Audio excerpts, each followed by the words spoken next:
ഇത് കരസേനാ ദിനത്തോടനുബന്ധിച്ചുള്ള പരിപാടികൾക്ക് പ്രധാന വേദി ഇപ്പോൾ ഉത്തർപ്രദേശ് ലക്നൗ ആണ്. ലക്നൌവിൽ പരിപാടി നടക്കുകയാണ്. പ്രൗഢഗംഭീരമായ സൈനിക പരേഡാണ് അവിടുത്തെ മുഖ്യ ആകർഷണം. കരസേനാ മേധാവി ജനറൽ മനോജ് പാണ്ഡെ അഭിവാദ്യം സ്വീകരിക്കും. പ്രിയപ്പെട്ട പ്രേക്ഷകരെ, ലക്നൌവിൽ നടക്കുന്ന സൈനിക പരേഡിൻ്റെ ദൃശ്യങ്ങളാണ് പ്രേക്ഷകരിപ്പോൾ കാണുന്നത്.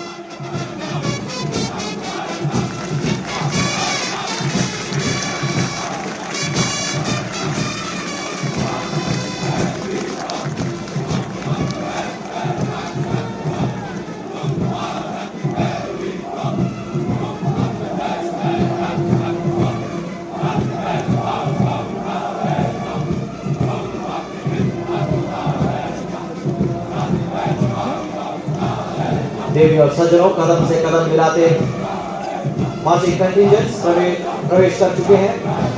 किले की प्राचीर से उभरते हुए मानो भेद की आगे में ढिलो दिए गए हों।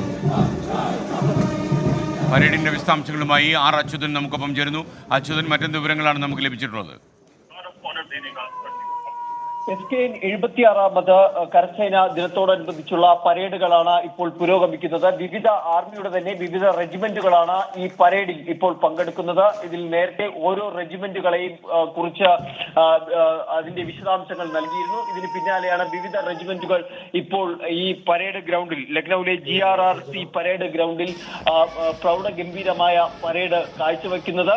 സൈനിക വാഹനങ്ങളും ഈ ഒരു പരേഡിന്റെ ഭാഗമാകും. ഈ പരേഡിന് ശേഷമായിരിക്കും ഈ സൈനികരുടെ അഭ്യാസ പ്രകടനങ്ങൾ ഉണ്ടാവുക.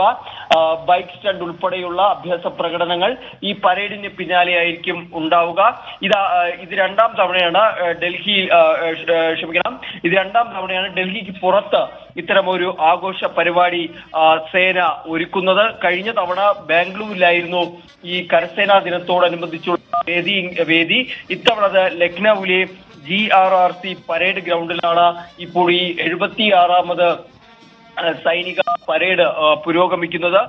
നേരത്തെ ഡൽഹിയിലെ കരിയപ്പ പരേഡ് ഗ്രൗണ്ടിലായിരുന്നു ഈ കരസേനാ ദിനത്തോടനുബന്ധിച്ചുള്ള പരേഡുകളും മറ്റു ചടങ്ങുകളും എല്ലാം തന്നെ നടന്നിരുന്നത്. എന്തായാലും നിലവിൽ ഇപ്പോൾ ഈ സൈനിക പരേഡാണ് പുരോഗമിക്കുന്നത്. ഇത് കരസേനാ മേധാവി അഭിവാദ്യം ചെയ്ത് ഈ പരേഡിനെ സ്വീകരിക്കും.